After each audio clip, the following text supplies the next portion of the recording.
Hello Arc Addicts family, we are back with another great welding video, but today guys is a special day because we got a special request from the Beast. That's right guys, this video is dedicated to my boy the Beast, one of our supporters from our YouTube channel, and it's also dedicated for everybody out there practicing at home, at work, wherever you may be at. This video is for y'all. I hope y'all learned something.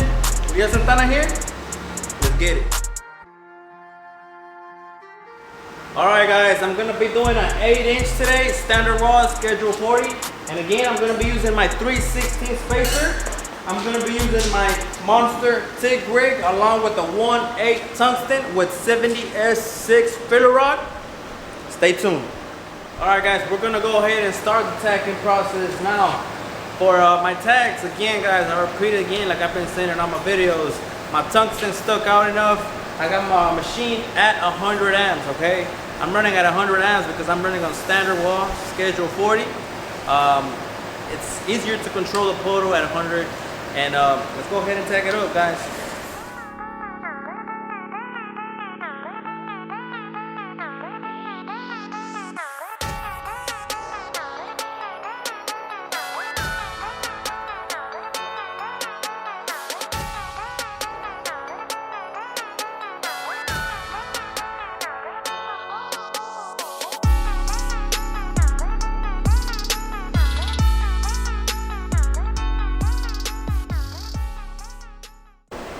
Okay guys, now that I have my pipe tacked up at 6 and 12,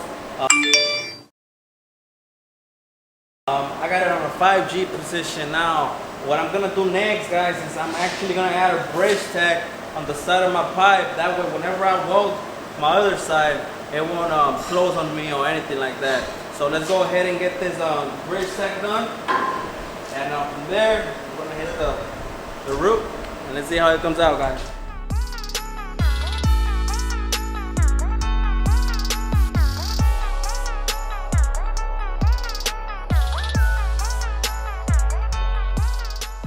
Okay, as far as of now, this is somewhat what my fit up is looking like. So that if you want to come take a look at this.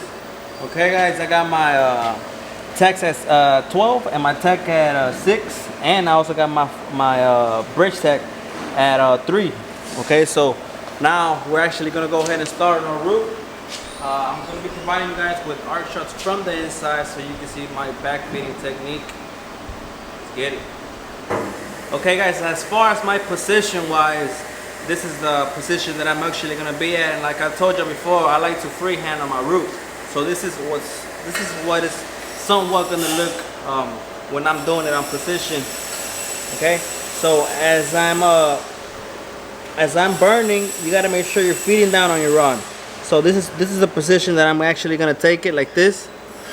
Okay, all the way in my bottom part of the pipe. Now as I'm going up, my rod is not going to be inside no more. It's going to be just between the two knife edge edges of the bevel. Okay? Okay guys, now like I've said in my past videos, it's very important for you guys to take your time on the bottom part of your pipe guys. It's very important. You got to make sure that your rod is actually inside the pipe while you're actually doing the bottom part. Some people tend to leave it in the middle, but it's kind of hard to spread out to the sides. So what I do, I kind of wiggle it side to side and I follow my tungsten with it, and I keep it the same way all the way around guys, following my tungsten back and forth.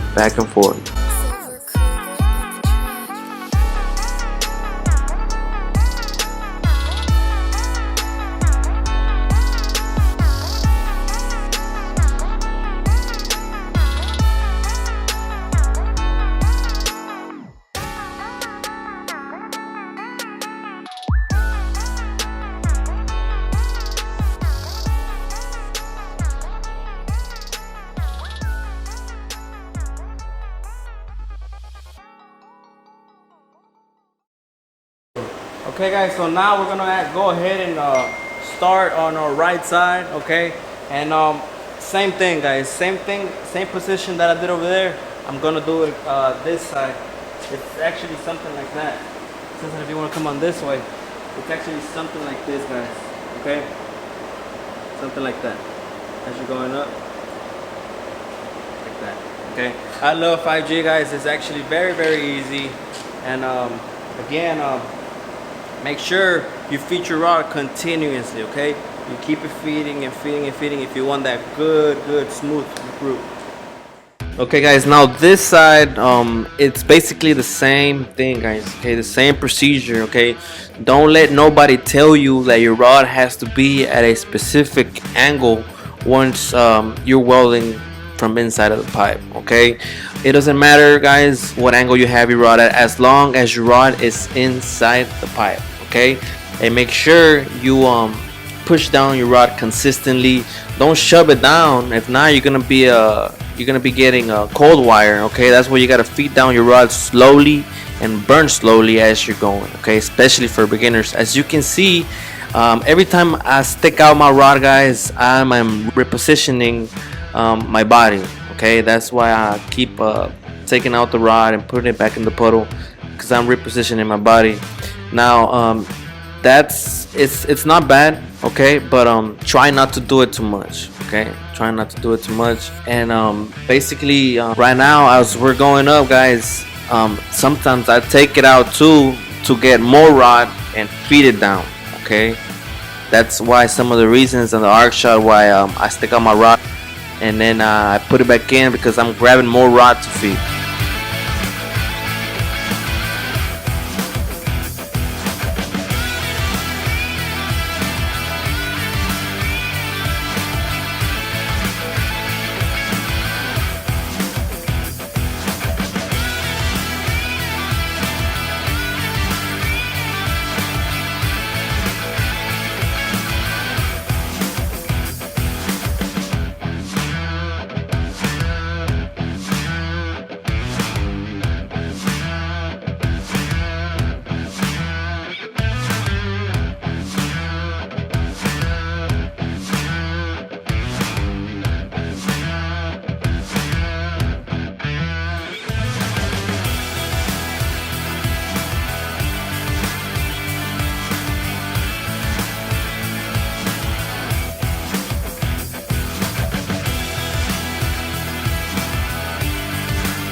Okay, guys, we went ahead and finished out a root pad.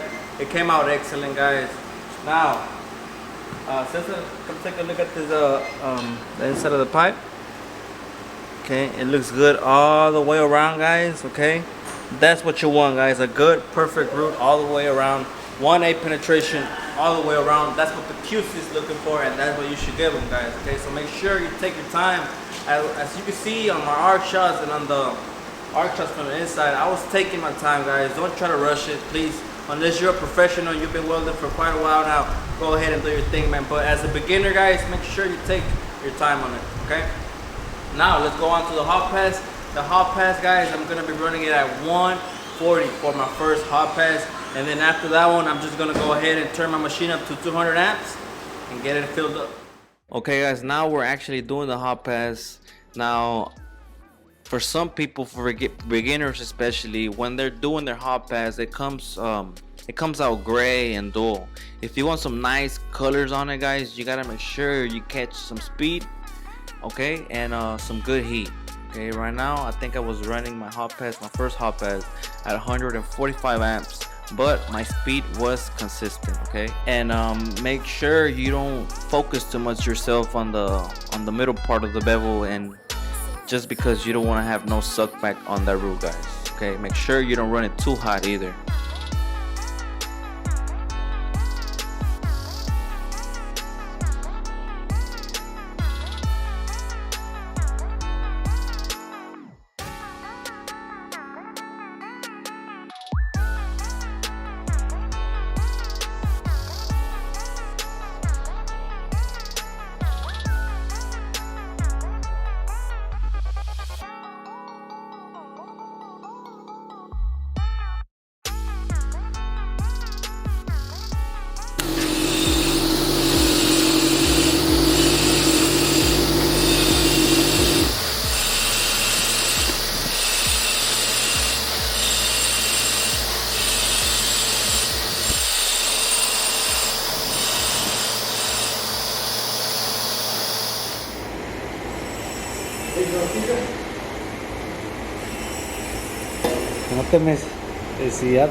Okay, guys, now I actually went ahead and did my hot pass. I ran at 145 amps. Now, just to be on the safe side, guys, I'm gonna go ahead and add another hot pass. I'm gonna throw in it a little bit harder. I'm gonna do it at 165 amps, and then after that one, that's when I'm gonna go all out, put my machine up to 200 and fill it up, okay? So now the reason I'm doing that is I don't want to risk and get sucked back on my root. So I'm gonna go ahead and throw another hot pass slash filler, and let's see how it comes out.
Okay, guys, now we're actually gonna go on to the filling process. The technique that I'm actually gonna be doing for my filling process is gonna go something like this, guys. I'm gonna keep my rod on the left side. Every time I come to my left side, I'm gonna shove my rod and bring it back, okay? Come back, shove it, and come back, okay? You're gonna make sure you're burning those edges, okay? But don't don't get out the bevel, okay? You gotta keep all the material inside the bevel, guys. It's very, very important. Very important that you keep the line on the edge of the bevel, so when you get to capping it, you're gonna guide yourself with that, okay? It's very, very important, guys, okay? So now, guys, we're actually gonna go ahead and fill it up, and let's get it going, man. Okay, guys, right now I'm trying to flush it out, and as you can see, every time I go to my left bevel, I stay a little bit. That way I can have enough time to push in my rod and spread it out to my right bevel, okay? And you're gonna repeat that continuously all the way to the top, so you can flush it out evenly all the way around.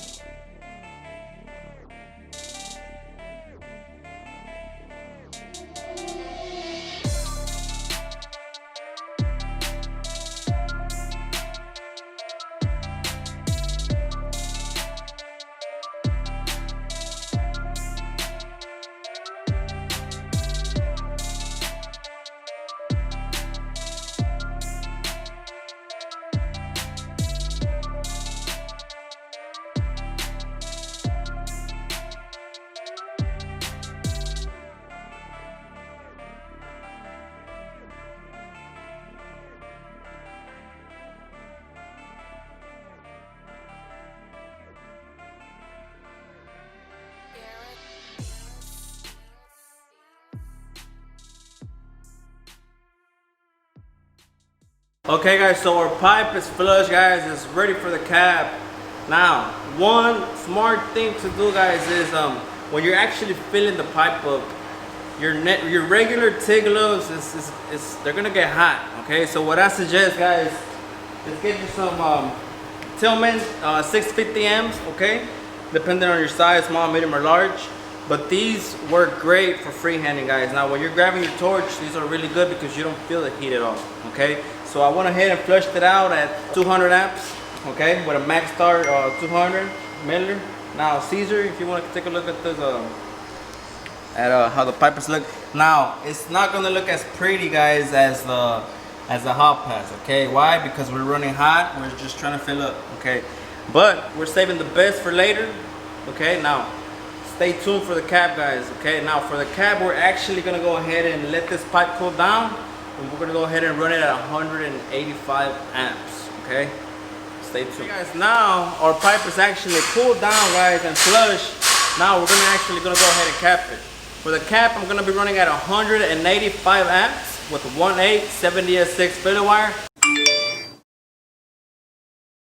And in a couple of minutes, guys, you're gonna be looking at the results of this pipe from the root all the way to the cap. Okay, guys, now before you actually go ahead and cap it, it's very important that you wire wheel after you flush it out. Make sure you wire wheel and make it clean. Leave it clean for the cap. Okay, now when you're doing your cap, guys, make sure you get some speed. Okay, don't go slow. If you go slow, it's gonna happen to get gray. Okay, it's gonna get gray. You're not gonna get no color. So if you want those nice colors on it, you have to get some speed and consistency, guys. Okay, if you do that, you're gonna get some good colors all the way around. Okay.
have it, guys, the finished product of this 8-inch standard wall Schedule 40, guys. We take that all the way out. I hope this video helped each and every one of you out there looking at us. And again, man, shout out to all the welders out there trying to make it, man.